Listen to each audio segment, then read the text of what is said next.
Sem dúvida nenhuma, um dos maiores acontecimentos desta editora foi o selo original, né, Alexandre? Perfeito, Danielzinho. Aqui no canal teve entrevista com a Alexandre Galari, claro, que está lançando Floresta das Árvores Retorcidas. Teve entrevista com o Pedro Duarte, que lançou Gastaria Tudo com Pizza. E teve recentemente uma entrevista com o Jefferson Costa, do Roseira, Medalha, Engenho e outras histórias. Faltava então Bianca Pinheiro e Greg Stella, e eles estão aqui.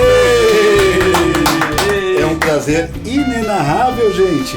Obrigado pela presença de vocês. Pô, a gente que agradece. Obrigado por receber a gente aqui. Nossa, que é isso. O prazer é todo nosso. Eu estava ansioso para bater esse papo aqui com vocês sobre esse gibi maravilhoso que é o Sob o Solo. Que delícia. Primeiro, antes de mais nada, eu quero saber o que vocês acharam do livro pronto. Porque uma coisa é conceber, ficar vendo o PDF e tudo mais, né? Outra coisa é pegar o livro em mãos. Gostaram? Muito. Nossa, é lindo demais. A gente até tava falando que minha mãe comprou ele na pré-venda da Amazon. Isso foi inusitado. Foi, ela não quer esperar, não. E aí ela recebeu antes da gente ter visto o livro, então a gente foi lá na casa dela visitar e tava lá o livro, ela já tava olhando, a gente, nossa, muito bonito. Aê! Legal. E a texturinha, né? Ah, é ótimo. É uma delícia. E muita gente comenta, né? Teve um cara que veio pegar o autógrafo com a gente na CSP e falou que fica passando a mão no livro. Passando o rosto. Eu fico passando a mão no livro. Uma sensação meio infantil, mas... E é sensacional isso, né? Casar o conteúdo espetacular com o acabamento espetacular é o nosso objetivo aqui, né? As edições à altura da expectativa dos fãs, do talento dos seus autores, né? Obrigado. Então, acho que concluímos com sucesso essa etapa, hein, Ale? Perfeitamente. Selo original está sendo um sucesso, né, cara? Está sendo. E o Sob o Solo, ele chegou aqui pra gente já muito desenvolvido, né? Já estava todinho desenhado, já estava pronto, assim. Aqui tivemos, assim, ajustes editoriais pequenos. Pensar o formato, essas coisinhas assim, né? Contamos com a diagramação da capa da Giovanna Cianelli. Tivemos esses ajustes editoriais. Mas a obra mesmo já estava plenamente desenvolvida. E o Sob o Solo a gente já falou sobre ele no programa de lançamento do selo original Pipoca e Nanquim. Falamos também num programa especial sobre a HQ, né? E agora, nesse programa aqui, a gente quer conversar com vocês um pouquinho sobre o desenvolvimento dela. Exato. Que é uma obra tão curiosa, com esse caráter minimalista, é uma obra tão diferenciada dentro desse enorme panteão de lançamentos que a gente tem todos os meses. Então, acho que a primeira pergunta é como que nasceu essa ideia de fazer algo dessa forma? Essa é a pergunta mais difícil do mundo, né? Ô, louco! Justo a primeira é a mais difícil do mundo. Como nasceu essa ideia? Tem outra variação dela que eu gosto, que é de onde veio a ideia. Não sei, né? Mas no final das contas eu acho que durante a produção, assim, uma coisa que faz sentido pensar, e que talvez seja uma surpresa para quem não está acostumado a trabalhar com produção de quadrinho, enfim, com produção de material artístico, né? De história, narrativo e tal, é que muitas vezes a limitação ajuda muito a criatividade. Então, pra gente é sempre, ou pelo menos tem sido importante, sempre trabalhar com limitações para que eles nos ajudem a produzir. Então, a liberdade em excesso ela é muito contraprodutiva. E essas limitações, elas foram impostas desde o início do projeto ou foram impostas ao longo dele? A gente tinha a ideia de fazer uma coisa que fosse de rápida solução. O que acaba acontecendo é o seguinte, os nossos trabalhos anteriores, em especial eles estão por aí, a gente levou quase que um ano, podemos dizer que foi um ano que a gente ficou fazendo eles, sabe? E aí o que acaba acontecendo no processo? Quando você diz um ano de produção mesmo, da concepção da ideia até o produto final ali. Isso, trabalhando, eu desenhando mesmo, deve ter sido uns 6 meses, mas nós dois trabalhando junto na ideia, aí mais o Greg escrevendo, volta pra mim, essas coisas. Até mais de um ano, eu acho. Se pá, um pouco mais de um ano. E o que acontece é o seguinte, quando a gente começa a fazer o quadrinho, a gente tá com uma cabeça. A gente tem uma ideia, tem coisas que a gente pensa, coisas que a gente acredita, coisas que não estão resolvidas dentro da gente, por aí vai. E aí a gente vai fazendo um trabalho, ao longo desse ano essa coisa está resolvida já. A cabeça muda, né? Exatamente. Isso, mudou tudo. A gente está com outras prioridades, outros problemas na cabeça, novas possibilidades, a gente vê o mundo de maneira diferente. Eu não sei como é que é pra vocês, mas a gente passa o dia inteiro só nós dois em casa. Nós dois e os gatos. Vocês são casados há quantos anos já? Vai fazer 8 em fevereiro. 8 anos. E vocês conversam assim, de quadrinho o tempo inteiro? Ou vocês trabalham e falam, vamos pegar amanhã para desenvolver esse quadrinho aqui e depois à tarde a gente resolve as outras coisas, vai, sei lá, vai fazer outra coisa? Ou você o tempo inteiro fica falando, eu resolvi isso e tal, troca, acorda de noite e fala, Greg, tem uma solução aqui, pensei nisso agora aqui. Sim, é uma produção constante, então, isso, né? Imagina, uma troca de bola, assim, o tempo inteiro. A ideia pode vir a qualquer hora, né? Isso, exatamente. As nossas mesas... eu tô no supermercado agora, não quero falar disso. Não. O que acontece muito é, às vezes, aparece uma solução, né? A gente tá com um problema qualquer. Isso. Então, por exemplo, a gente não consegue resolver determinado elemento do roteiro. E quando vai vir a solução, a gente não sabe. Né? Às vezes é quando você tá de fato trabalhando, tentando resolver, às vezes é quando você vê uma coisa, ouve uma coisa. Às vezes a gente já tá meio. Banho. Um já tá dormindo e o outro tá quase dormindo, tem a ideia, acorda. Não, peraí, isso. No banho, muitas soluções aparecem, né? Verdade. Não sei o que acontece. Comigo, às vezes elas vão embora no banho mesmo. Ela aparece, quando eu sair do banho eu já esqueci.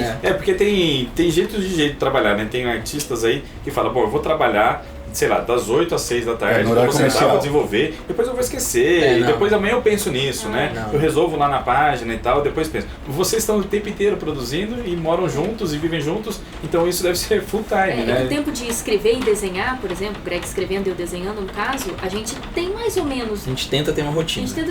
Que é saudável. Mas a cabeça não para. Não para, né? Não tem essa de parar. E você falou o Greg escrevendo, ele escreve o roteiro, mas a ideia foi sua também, Greg? Nesse caso foi. Do Subsolo? Isso. Na verdade, nos 3 trabalhos que a gente fez junto, a ideia base era minha. Que são Meu Pai é o Homem da Montanha, eles estão por aí e agora Sobre o Solo. Isso, exatamente. E por estar o tempo todo junto com ela, você faz um roteiro formal também, ou você vai só trocando ideia? Como é que é esse processo de produção? Então, nesse caso, né? A gente definiu que a ideia base vai ser... uma história que começa com 2 soldados. A história vai começar com eles descendo uma escadinha para um bunker, um porão, enfim, o que é que seja. Começou assim. Assim, a gente tinha uma ideia do tom da história. A gente queria que fosse uma história... É que na verdade foi assim, a gente queria fazer um quadrinho. A gente tava mal. Eu falei, cara, vamos fazer um quadrinho. Fazer um quadrinho. Só pra dar aquela desopilada mesmo, né? Exatamente, que não é uma coisa que a gente faz, né? A gente não costuma fazer isso. Não faz esse quadrinho catártico, assim, né? A gente não costuma fazer isso. E aí, então foi isso, na verdade. Vamos fazer um quadrinho, jogar essas coisas lá. Tirar da gente e jogar lá. E daí veio com a ideia do soldado. E aí, a partir daí, a gente decidiu, gostou da ideia? Gostou. Isso parece um bom começo de história, vamos pensar. E aí a gente começou a pensar o que podia acontecer na história. O rato. Podia ter um negócio de cheiro, né? Porque o cheiro é uma sensação da qual você não consegue escapar. Mas aí já estava girando em torno da paranoia, por exemplo, Isso. Você já estava pensando que é algo que podia acontecer, a história toda podia se passar ali dentro. Eles podiam entrar. E aí, como é que a história se passa ali dentro? Bom, a gente não vai querer recorrer a narrativas que escapem do porão. A gente não, então, assim, não pensou em fazer flashback, flash forward, mostrar como é que era antes, de onde que... Não. Isso acaba sendo uma limitação, né? Exatamente. O palco é esse, exatamente, né? Isso. E aí, quando a gente colocou essa limitação, então como é que a gente faz essa história? Bom, a gente vai ter que recorrer a diálogo. Porque como é que a gente vai saber do que eles estão falando? Como é que a gente já sabia que o título ia ser Sob o Sol logo no começo, porque a gente já decidiu que eles iam estar o tempo todo sob o sol. E aí, esse é o nosso título. E aí veio a ideia de fazer a história toda com diálogos.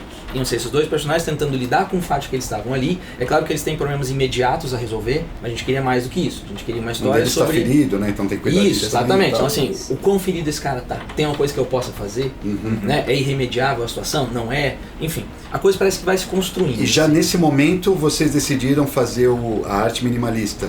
Não, isso surgiu depois? Isso, a nossa ideia era que a gente pudesse resolver rápido. O Greg até falou assim, nossos trabalhos são sempre muito cerebrais. Vamos fazer um trabalho de sentimento, assim, coração. Ao invés de cérebro, coração. Por isso que ele precisa ser veloz. Isso, exatamente. Precisa resolver rápido. E a coisa que mais acaba atrasando é o desenho, né? Muito mais do que o texto.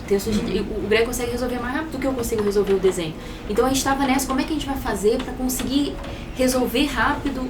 É que quando eu falo assim, parece que é de qualquer jeito. Não é de qualquer jeito. Não, definitivamente não. Ele precisa ser imediato no que a gente está sentindo. A gente precisa resolver no papel o que a gente quer. E daí que foi. Então a gente fez vários testes. Tentou fazer um negócio rabiscado, um negócio mais pra isso, um negócio mais pra aquilo. Isso era enquanto eu escrevia. Quando eu estava escrevendo o roteiro, a Bianca estava tentando resolver ao mesmo tempo. Isso. Tipo, a gente parou uns dias lá. O meu processo de escrita geralmente é mais longo também. Eu gosto de escrever, me afastar o máximo possível, claro que não dá para deixar um ano encostado, mas me afastar do que eu escrevi para poder voltar e olhar para ele quase como se não fosse um texto meu, que é uma coisa saudável para você poder editar e tal.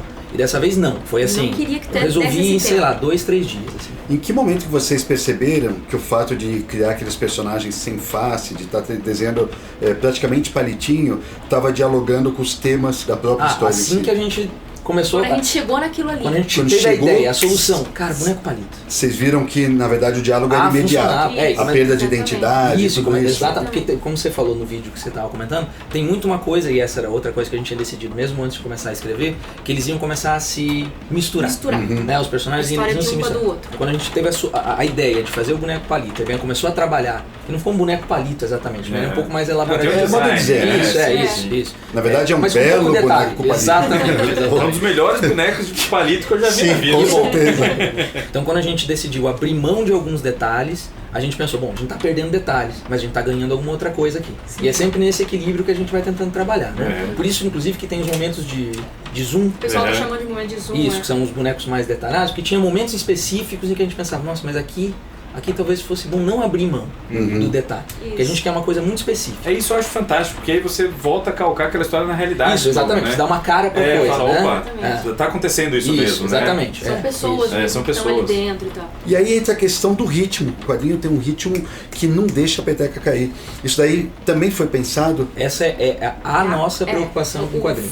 Nosso foco com o quadrinho é sempre ritmo. Tanto que o que define pra gente se o quadrinho é bom ou ruim é principalmente ritmo. É cadência. Se a gente lê um quadrinho e o ritmo a gente sente que não tá bom, ele já não... E claro que aí tem uma questão de gosto também, né? Óbvio que uma coisa tem um ritmo muito bom pra mim, pra você não tem. Pode normal, ter, né? O nosso trabalho é um trabalho de ritmo. Então quando a gente pensa em texto, em paginação, em layout, em tudo a gente tá pensando sempre em ritmo. Esse é o nosso negócio, é o ritmo. Porque se a gente consegue montar um ritmo, e por isso o texto, lembra quando a gente tava falando do texto, e tinha algumas coisas que queriam ajeitar com vírgula. Não, essa frase... E aí, assim, eu sei que talvez gramaticalmente, mas aí se colocar essa vírgula, aí você quebra o meu ritmo, cara. Você quebra o ritmo. E aí você. E claro. A gente é obcecado por ritmo. Eu não quero ser um tirano do ritmo e impor ao meu leitor. O tirano do ritmo, tirando do ritmo parece o nome de um cara, sei lá, que cuida do DJ de uma balada, né, cara? Eu não quero impor ao leitor o ritmo, mas assim, algum controle, pelo menos uma sensação de controle eu gosto de ter na hora da gente estar trabalhando. Sim. Quanto tempo levou da ideia até concluir, até vocês mandarem o PDF pra gente com a história pronta? Vocês têm noção disso? Porque a ideia era fazer rápido, né? Fazer rápido. Exatamente. E foi rápido o suficiente? Vocês acharam que foi diferente dos outros trabalhos e tal? Nossa, completamente. Um mês? Acho que foi um mês. Acho que foi um mês. Puta que louco! A gente tinha decidido que a Bianca ia fazer, assim, era um negócio que eu falei, Bianca, você tem que fazer 10 páginas por dia. Era isso o plano. Nossa! Tem que conseguir fazer 10 páginas. Tirando da página. Louco! É porque era importante, porque assim... senão o negócio vai embora da gente. E é claro que tem um risco aí. É óbvio que resolvendo o livro assim, a gente criaria uma coisa que a gente não tinha conseguido criar ainda. Que é justamente essa relação muito quente com o livro. Exato. De espontaneidade mesmo. Isso, muito como a Bianca fala, resolver no papel. Então a gente muita coisa a gente estava resolvendo ali na hora, enquanto estava fazendo. Percebendo as coisas que estavam nos incomodando no papel. Isso, exatamente, na hora de fazer. Tô desenhando um bonequinho chorando ali, eu tô chorando junto. Então a gente sabia que ia ganhar isso, que era uma coisa nova. E que a gente ia abrir mão, portanto, de algumas coisas. Digo mais, vocês trouxeram uma coisa nova, não só que vocês não tinham feito, que o mercado não tinha visto. Não tinha visto. Isso é muito importante ser salientado. Assumir esses riscos é o que o mercado, de modo geral, não tinha visto. Eu sou a favor do quadrinho que eu nunca tinha visto nada igual assim, né? É o que eu ia perguntar pra vocês, é justamente sobre isso. A gente sempre lê buscando referências. Tipo, de onde será que surgiu essa ideia? Será que se inspirou no tal filme? Às vezes no traço, né? Pô, esse cara tem um traço muito Jack Kirby. Esse cara tem um traço muito Colin. Sabe o que deu o clique da solução de boneco palito? Foi o Cutlass. Sim, sabe, sim. Então, saiu pela Zarabatana, saiu uma coletânea aqui e tal. Ótimo. A Bianca tava lá tentando acertar o negócio, fazer o desenho. E não tava dando certo, mas não é isso. E aí eu tava olhando os nossos livros lá, porque é uma coisa que você faz naturalmente, né? A gente fica parado na frente da estante olhando assim, nossos era livros. Isso que eu queria saber. A gente procura referência, assim, pra tudo. Formato do livro, a gente vai olhar outros livros. Tem livro que a gente não gosta, mas a gente não joga fora, porque o formato é bom. E a gente quer manter lá pra ter de referência. E aí eu vi o Cutlass. Eu falei, cara... Aí o Greg falou, tenta desenhar aí. Aí eu peguei e fiz um bonequinho, é isso aí. É isso que a gente quer. Olha, que sensacional. E como é que foi o seu processo? Como é que foi, ou como é, de modo geral, o seu processo de desenho? É tudo no papel? Parte papel e parte na mesa? Como é que é isso? Cara, varia. Varia bastante. Varia de processo para processo, assim. O Dora, por exemplo, e o Pai na Montanha... Eles foram feitos no papel, no pincel até e tal, com nanquinho. A moda antiga. Isso. Aí, só que eu sou meio medrosa, assim, então eu fico com medo de já botar todo o preto. Então, às vezes, as sombras eu deixava pra botar no computador, porque daí se eu errar, a sombra eu podia mudar. Mas o desenho inteiro feito no papel. O Eles Estão Por Aí e também o Sob o Solo, fiz direto no computador. Principalmente o Sob o Solo, porque precisava de agilidade mesmo. Não podia, se eu fosse ainda perder o tempo de escanear, de escanear ele e colocar mais uma etapa no processo, né? Ele ia acabar tirando mais um pouco daquilo que a gente queria, que acabou era desenhar. Tendo agilidade, acredito, também na hora de reproduzir os quadros, né? Porque o cenário é o mesmo. Exatamente. O cenário você já reproduzia, produzia em cima os bonequinhos e tal. Exatamente. E é uma coisa muito interessante que ele é todo minimalista, né? Mas eu tenho certinho a planta do porão. Do bunker. Eu sei onde estão, daquele bunker, eu sei onde estão todas as coisas, onde tá a pilastra, onde tem os negócios. Você desenhou esse mapa, ou não? Tava na sua cabeça? Eu cheguei a desenhar. Chegou a fazer cheguei a desenhar porque eu precisava concordar com o Greg qual era. Ela é visual. Tem que ver tudo. E como ele não é, a gente precisava concordar onde estão as coisas. O que dá pra ver de determinado lugar. Então ele pode ficar aqui, porque se ele estiver aqui, ele vai conseguir ver a cama? Não vai. Então não, muda ele de lugar, entendeu? Tinha esse tipo de coisa. Eu queria perguntar um pouquinho sobre as personalidades dos soldados. Porque de que forma vocês perceberam que esses soldados tinham que ser dessa maneira? A gente partiu do princípio, quando eu sentei para escrever, partiu do princípio de que eles não seriam heróis de guerra. Eles não seriam esse cara sobre quem se conta histórias depois. Agora, os detalhes de quem eles são aparecem durante o texto. Quase uma coisa meio mística, assim, né? Mas muita coisa aparece quando você senta para escrever, no texto. O Miyazaki, como é o nome dele? Hayao Miyazaki, do estúdio Ghibli, ele diz o seguinte, tem um livro que coleciona artigos, ensaios dele e tal. Muito bom, inclusive. E ele diz uma coisa, né? Ele diz, o trabalho, no final das contas, do escritor é conseguir capturar aquilo que a história já é. A gente tem estruturas na nossa cabeça. E quando você senta para escrever, essas coisas elas vão se conectando, né? No texto mesmo, assim. Isso é muito legal. Eu tinha, assim, um esboço na minha cabeça de quem ele seria. Mas muito o comportamento geral dele. Isso, tipo, como é que esse cara se comporta mais ou menos. Ele é mais reticente? Ele é mais decisivo, esse tipo de coisa sim. Agora, a nuance, assim, o detalhe do comportamento, como é que ele reage a uma determinada coisa, isso muito aparece no texto, assim, muito mesmo. E é uma coisa muito louca. Você pensou a história desses personagens antes deles entrarem no bunker? Você imaginou? Porque não tem nome, não tem data, não tem a guerra. Isso. Né? Isso. Como não tem há quanto tempo essa guerra tá andando. Não tem grandes detalhes, né? Do antes e do depois. Como é que você imagina a vida deles e como eles responderiam a determinada situação? Isso, eu tentei fazer o esforço de imaginar o mínimo necessário. Foi o que a gente fez também na hora de desenhar. Então só aparece em cena aquilo que é necessário para entender o que está acontecendo na cena. Então se a cama não faz sentido, não tem função narrativa agora, ela não vai aparecer. Eu tentei fazer a mesma coisa com quem são esses personagens. Então eu não criei uma história elaborada de quem eles são antes daquele momento. Esse cara foi abusado pelo pai, por isso que ele foi pro exército. Isso, não tem essa. Não teve uma história elaborada de cada um deles. Foi quase como um exercício de, ao ver como eles reagem, entender meio quem eles são. Até para ver se eles vão se confundir entre eles, né? Se a própria personalidade deles vai acabar se confundir, girar em torno dessa questão de identidade e paranoia, até faz sentido, né? Sim, sim. As histórias deles, inclusive. Se eu tivesse histórias muito estanques para cada um deles, como é que eu ia fazer? A personalidade está sedimentada. Exatamente. Exatamente. Quais são os pontos em que eles se confundem? Se eles são coisas muito sólidas, quase como né? se eles fossem desdobramento de uma coisa, né? Dois desdobramentos de uma coisa só. Mas eles são bem diferentes ao mesmo tempo, embora eles né? sejam bem diferentes, exatamente. Não sei. Que bacana, né? Bacana. Eu tô adorando ouvir os dois conversando. É uma sabedoria, uma calma. Ô, Greg, você tem que ser professor, cara. Eu fico aqui, ó, admirado. É muito louco esse negócio, porque quando a gente recebe esse tipo de pergunta, parece que a gente já pensou nessas perguntas. A gente não pensa nisso.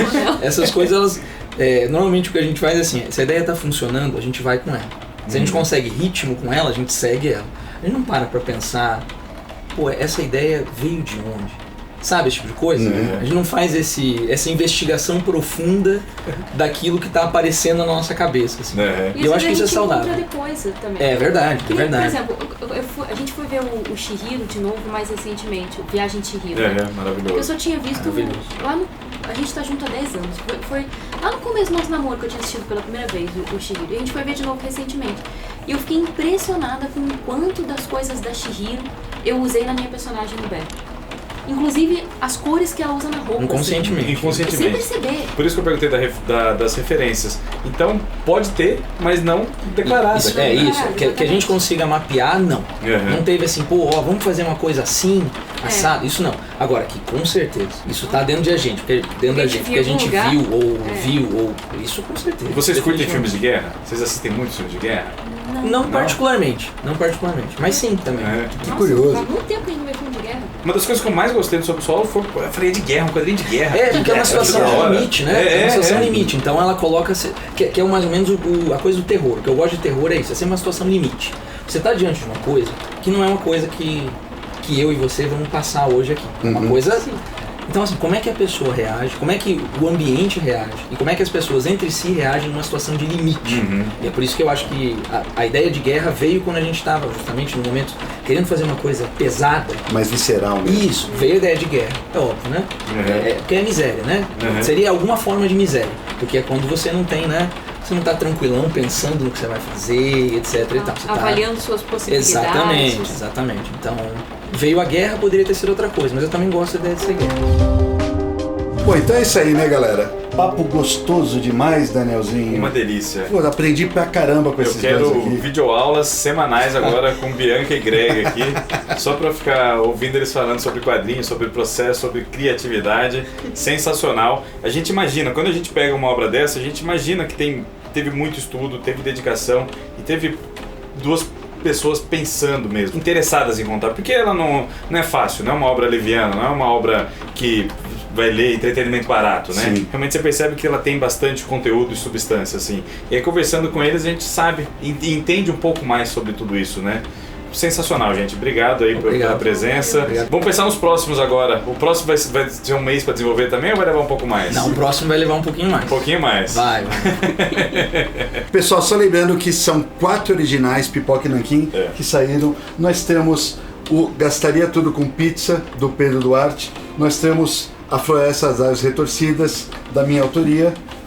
Temos o Roseira, Medalha, Engenho e Outras Histórias, do Jefferson Costa, e essa obra dos maravilhosos, dos lindos Greg Stella e Bianca Pinheiro, Sobre o Solo. É um prazer enorme ter feito esse movimento todo nesse final de ano. Sensacional. Eu tô esbudegado, mas estou felicíssimo. É uma sensação de conclusão, né? E faltava esse vídeo com vocês aqui. A gente queria muito gravar pra dar essa sensação de dever cumprido. Agora o livro tá chegando aí pra todo mundo. A gente quer saber a opinião de vocês. Sim. Muito importante, né? Sim. O Greg e a Bianca ficam lá constantemente de olho no Instagram, nas mídias sociais, até nos reviews da Amazon, né? Porque é muito importante a gente saber de vocês o que estão achando de Sobre o Solo e das outras obras do selo original Pipoca e Nanquim. Então vamos trocar uma ideia, deixa aí também os seus comentários sobre o que vocês acharam do vídeo e de Sobre o Solo e até a próxima. Tchau. Obrigado pela visita, gente. Obrigadão, gente. Até.